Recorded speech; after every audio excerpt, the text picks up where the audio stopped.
इकडे मार्चच्या संपानंतर सरकारी रुग्णालयांच्या प्रमुखांवर नवी जबाबदारी येऊन ठेपली आहे। यापुढे प्रत्येक दिवशी रुग्णालयाचे डीन अर्थात अधिष्ठाता यांना रुग्णकक्षाची पाहणी करावी लागणार आहे। एवढंच नव्हे तर या पाहणीचा व्हिडिओ तयार करून तो मंत्रालयामध्ये संबंधित विभागाला पाठवायचा आहे। या निर्णयामागचा हेतू योग्य असला तरी मात्र याबद्दल अंमलबजावणीबाबत अनेक प्रश्न विचारले जात आहेत। आणि शासनाच्या या नव्या आदेशाबद्दल औरंगाबादच्या घाटी रुग्णालयाचे अधिष्ठाता यांना नेमकं काय वाटतंय बघूया।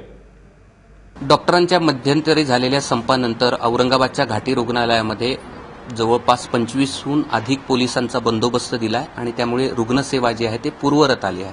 मात्र वरिष्ठ कार्यालयाकडून डीन सरांना देखील सूचना आहेत की त्यांनी देखील 2 राऊंड घ्यावेत। सर, काय नेमक्या सूचना आहेत? सूचना म्हणजे आम्हाला किंवा नियमित तुम्ही आपल्या रुग्णांची काळजी घ्या, राऊंड घ्या, बघा, काही अडचणी असेल तर कळवा। आणि या आमचे रुटीन राऊंड्स असतात, म्हणजे नेहमीच असतात, सकाळ संध्याकाळ दुपार दिवसभर तर आम्ही इथेच असतो।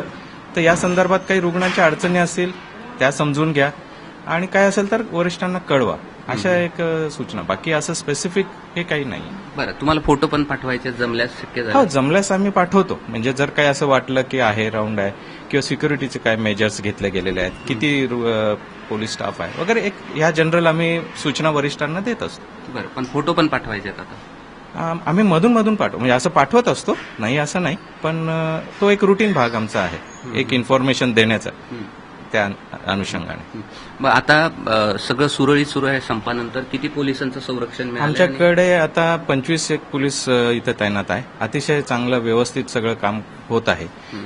कुठल्याही प्रकारे काही अडचण नाही आणि व्यवस्थित रुग्णांची आम्ही काळजी घेत आहोत, त्याच्यामुळे कुठेही काही अडचण सध्या तरी नाही।